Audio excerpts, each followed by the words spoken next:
Jenny was so happy about the house they had found. For once in her life, it was on the right side of town. She unpacked her things with such great ease as she watched her new curtains blow in the breeze. How wonderful it was to have her own room. Schools would be starting, she'd have friends over soon. There'd be sleepovers and parties. She was so happy. It was just the way she wanted her life to be. On the first day of school, everything went great. She made new friends and even got a date. She thought, I want to be popular. I'm going to be, just because I got a date with the star of the team.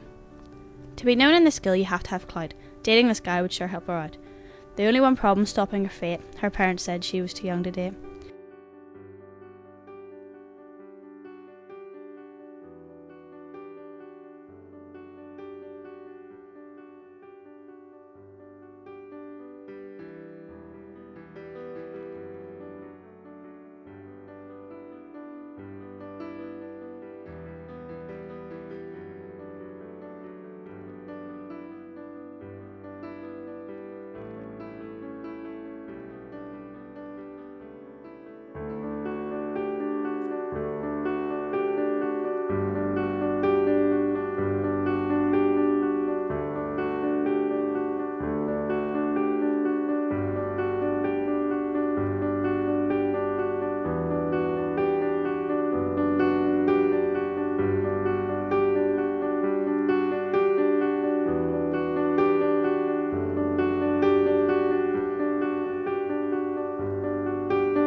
Well, I just won't tell the truth. They won't know the difference. What's there to lose? Jenny asked to stay with her friends that night. Her parents frowned, but said alright.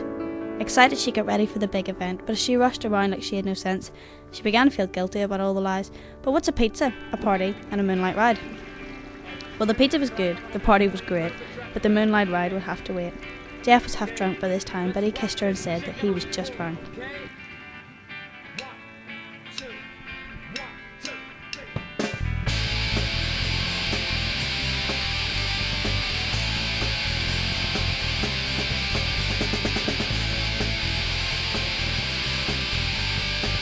In the room filled with smoke and Jeff took a puff, Jenny couldn't believe he was smoking that stuff. Now Jeff was ready to ride to the point, but only after he'd smoked another joint.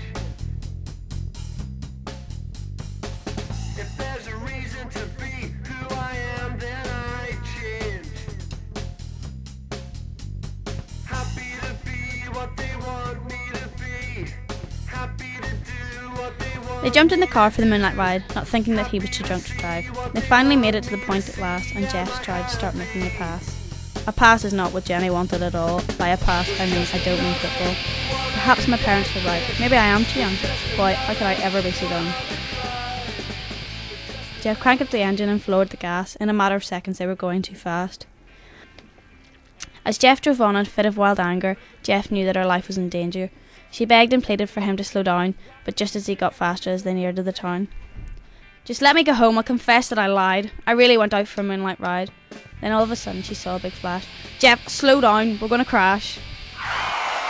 She doesn't remember the force of the impact, just that everything all of a sudden went black.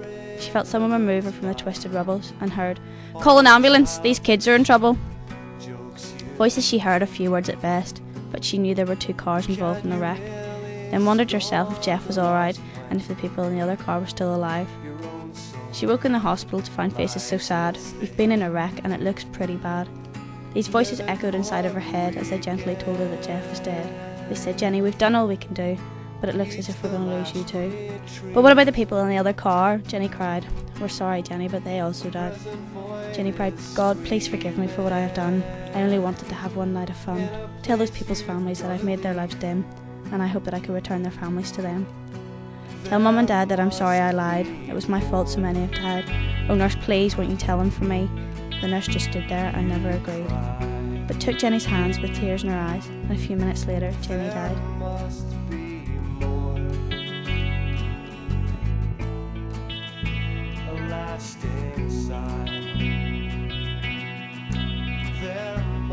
A man asked the nurse, "Why didn't you do your best to bid that girl her one last request?" She looked at the man with eyes so sad, because the people in the other car were her mum and dad. The story is sad and unpleasant but true, so people take heed, it could have been you.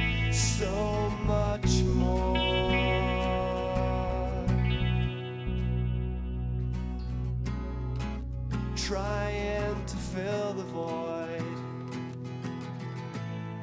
but living for nothing. Cynicism is